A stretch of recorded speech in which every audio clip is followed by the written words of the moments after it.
Sekarang kita akan belajar tentang operator-operator logika atau yang udah kita lihat 2 sama dengan ini. Ternyata ada banyak banget pilihan. Kita akan lihat satu persatu sesuai list yang ada di sini. Yang pertama kita juga bisa menulis 3 sama dengan. 3 sama dengan bukan hanya teksnya yang akan kita uji tapi juga tipe datanya.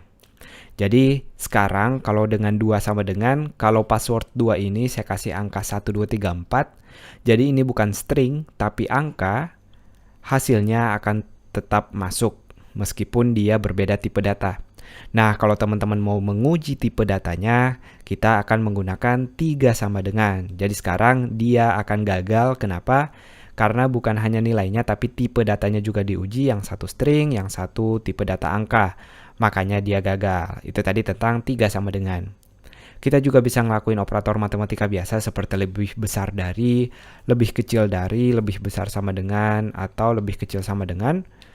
Cukup jelas kita udah pernah belajar di matematika, kalau kita tes angkanya, apakah 1000 lebih besar daripada 1234, maka kita akan tulis password lebih besar. Kalau gagal berarti password lebih kecil. Nah, kalau kita lihat sekarang hasilnya password lebih kecil karena emang passwordnya 1000 sementara passwordnya 1234. Kalau kita ubah password kedua jadi cuma 999, maka yang akan kita lihat adalah password lebih besar karena benar dia lebih besar satu angka. Nah, kalau teman-teman mau menguji dengan angka yang sama, tentu kita bisa tambahkan lebih besar sama dengan seperti ini. Itu tadi tentang sama dengan, lebih besar dan lebih kecil. Satu lagi tambahan yaitu tanda seru lalu sama dengan.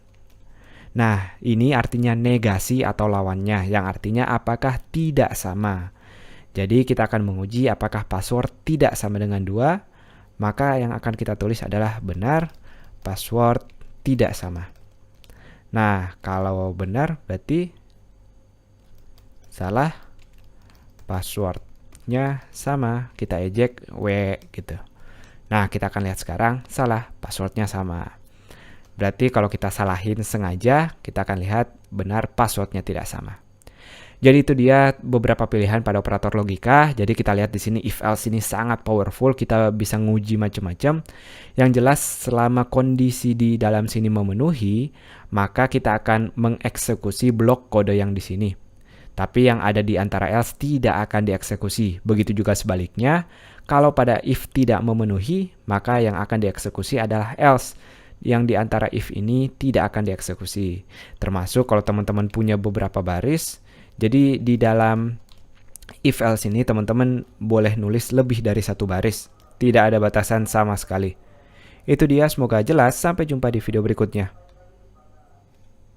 Sekarang kita akan belajar tentang else if. Else if adalah cara kita menambahkan kondisi. Jadi kalau pada if dan else kita hanya punya satu kondisi. Dengan else if kita boleh punya lebih dari satu. Jadi boleh 2 atau lebih. Langsung kita lihat, kita bikin skenario-nya gini. Anggap kita punya programmer di sini, uang programmernya 1000. Nah, dia mau beli keyboard baru. Harga keyboardnya ini kita kasih harga 2000. Nah, nggak cukup dong. Jadi kalau kita if else biasa, apakah uang keyboard lebih banyak dari keyboardnya, uang programmer maksud saya lebih banyak dari harga keyboardnya? Kalau iya berarti dibeli atau berhasil dibeli. Kalau enggak berarti enggak cukup. Nah, kalau kita reload sekarang, maka hasilnya tentu enggak cukup. Kasihan sekali programmernya. Maka untung dia punya teman seorang desainer, dan uang desainernya ini lebih banyak, yaitu dia punya uang 3000. Nah, di sini kita bisa menguji pengujian yang kedua. Kita tinggal menambahkan else lalu if.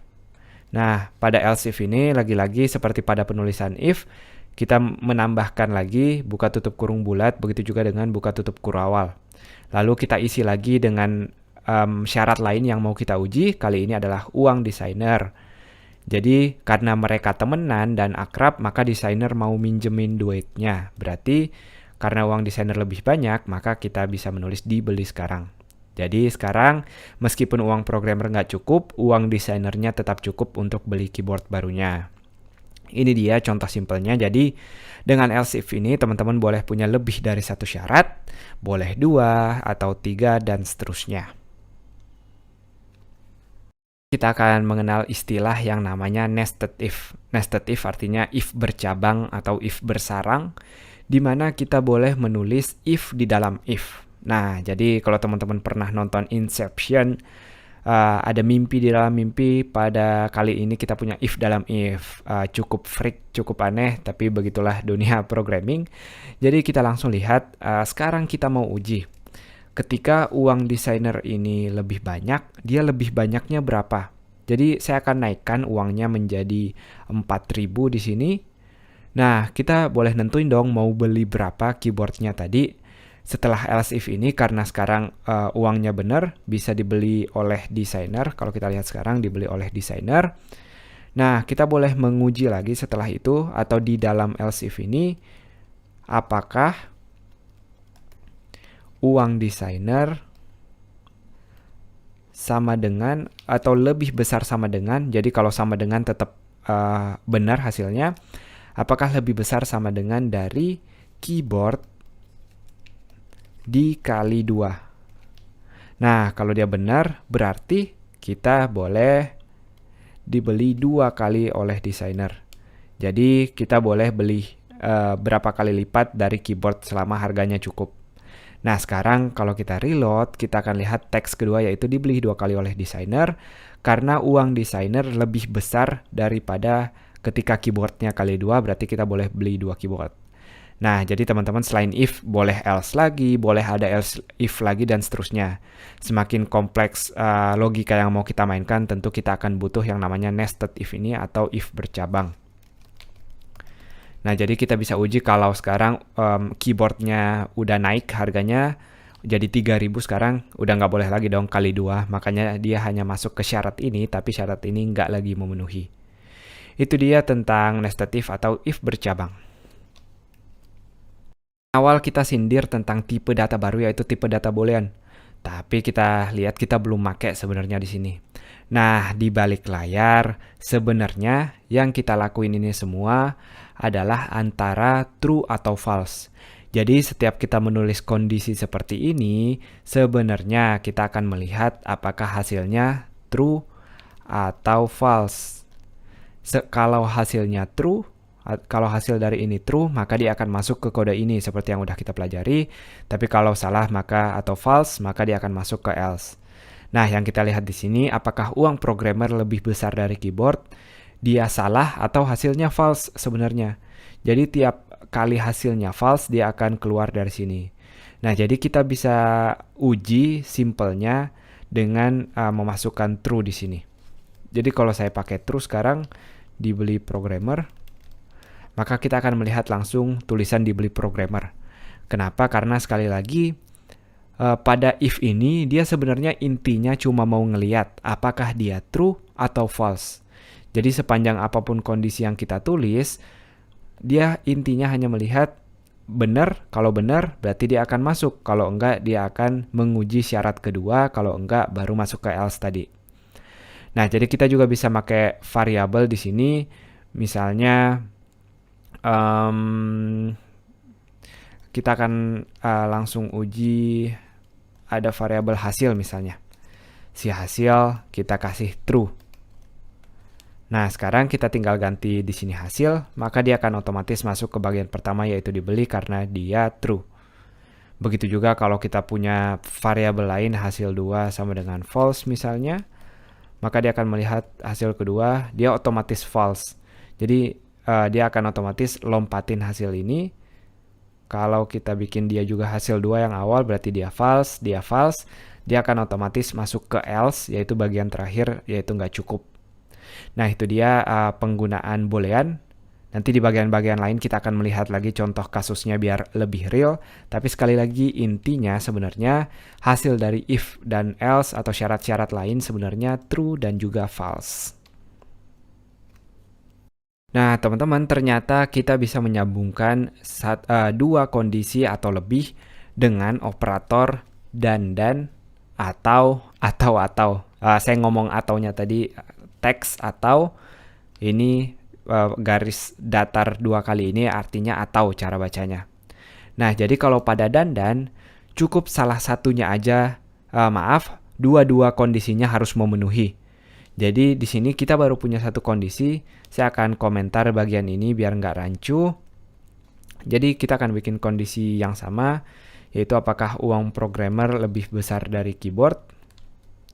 Nah, kita bisa menghemat penulisan else if ini dengan kita menulis atau bisa jadi si uang desainernya yang lebih gede dari keyboard. Nah, di sini teman-teman penulisannya boleh dikasih jarak atau dibiarkan lurus juga boleh, terserah teman-teman. Jadi sekali lagi cara baca dua baris ini adalah atau. Ketika kita punya dua kondisi, jadi ini kondisi pertama dan ini kondisi kedua, boleh kita gabungkan. Eho boleh beli keyboard. Nah, sekarang kita bisa else, eho lagi, nggak bisa beli. Tentunya kalau dua-duanya udah nggak bisa, maka nggak bisa. Nah, kita lihat sekarang hasilnya boleh beli keyboard karena meskipun uang programmer nggak cukup buat beli keyboard, kita punya syarat kedua dengan menggunakan atau, yaitu si uang desainernya cukup.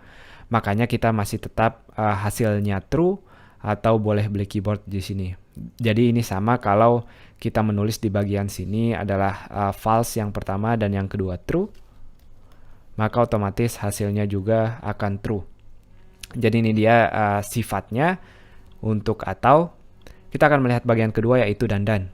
Nah, kalau kita pasang dandan sekarang dengan 2 kali dan, hasilnya nggak bisa beli. Kenapa nggak bisa beli? Karena pada dandan ini syarat pertama dan syarat kedua dua-duanya harus memenuhi, sementara si uang programmer di sini nggak cukup, makanya dia nggak memenuhi. Nah, kita bisa uji kalau uang programmernya kita tambahin jadi 4.000 atau lebih besar dari keyboard, sekarang hasilnya boleh beli keyboard. Jadi itu dia simpelnya tentang dandan dan juga atau. Kita akan masuk masih di seputar pengujian kondisi. Kali ini kita akan belajar tentang yang namanya switch case. Nah, switch case ini sangat berguna kalau ada banyak kondisi yang mau kita uji. Tentu kita boleh pakai else if, tapi nanti teman-teman lihat sangat simpel menggunakan switch case ini. Untuk itu saya akan mematikan atau menuliskan dalam komentar kode-kode yang sebelumnya, jadi yang akan dieksekusi yang bagian ini aja. Ini dia bentuk dasarnya dari switch case, di mana di dalam tanda buka kurung bulatnya kita masukkan variabel yang mau kita uji. Anggap saya punya nama di sini, namanya Hilman. Jadi kita akan menguji apa nilai dari nama ini. Nah, nanti setiap dari yang mau kita uji, kita menggunakan kata case. Lalu kita masukkan nilai yang mau kita tes. Misalnya apakah namanya Andy. Kalau benar kita mau ngapain. Misalnya kita echo namanya Andy seperti ini. Nah, setiap selesai, jadi teman-teman boleh nulis lebih dari satu kode di sini setelah case-nya. Tapi kalau udah selesai kita tinggal nulis break. Break artinya setiap nilainya kalau udah memenuhi, maka dia langsung keluar dari program switch ini. Jadi nggak perlu nguji nilai yang lain. Kita akan tes lagi untuk beberapa nilai. Saya akan luruskan agar lebih jelas. Jadi kita tes untuk Tika. Lalu yang terakhir kita tes untuk si Hilman. Nah, jadi dia akan menguji 3 kasus ini mana yang memenuhi. Tentu kalau kita reload sekarang, yang akan keluar adalah namanya Hilman atau apapun yang teman-teman tulis di antara bagian case dan break ini. Jadi cara penulisan switch case seperti yang teman-teman lihat sangat simpel. Switch lalu apa yang mau kita uji, dan pada case kita naruh kemungkinan-kemungkinannya. Jadi case kalau Andy lalu titik 2 apa yang mau kita lakukan, lalu break. Nah, nanti kalau kita punya else di if, kalau nggak ada yang memenuhi, di sini kita punya yang namanya default. Nah, di sini echo tidak ada yang benar. Titik koma dan seperti ini. Jadi kalau kita reload sekarang, namanya kita salahkan. Jadi nggak ada yang cocok sekarang. Andy, Tika, Hilman, nggak ada yang namanya Hilman 123. Kalau kita reload, dia akan masuk ke tidak ada yang benar. Itu dia tentang penggunaan switch case pada PHP. Kita masuk ke bagian fungsi pada PHP. Fungsi adalah satu blok kode, boleh 1 baris atau lebih, yang kita simpan dalam satu nama. Dan kita bisa pakai fungsi ini berkali-kali dimanapun di bagian program ini kita butuhkan. Jadi kita cukup membuat fungsi atau beberapa baris kode ini satu kali aja, kita kasih nama. Habis itu tiap teman-teman butuh tinggal pakai fungsinya. Nah, langsung kita lihat untuk mendeklarasikan fungsi pada PHP kita tinggal menulis kata function. Lalu setelah kata function kita menulis nama yang ingin kita kasih. Boleh kita mulai dengan huruf atau mulai dengan underscore pun boleh. Kita kasih nama panggil misalnya. Lalu setelah namanya kita butuh dua buka tutup kurung yang warna bulat. Lalu buka tutup kurung, kurung kurawal atau kurung belok seperti ini. Teman-teman akan sering melihat penulisan seperti ini disambung di satu baris atau diberikan jarak seperti ini. Di PHP nggak ada bedanya, nggak akan ada sintaks error, ini hanya cara penulisan aja. Nah, di dalam fungsi panggil ini teman-teman bebas mau naruh apa aja.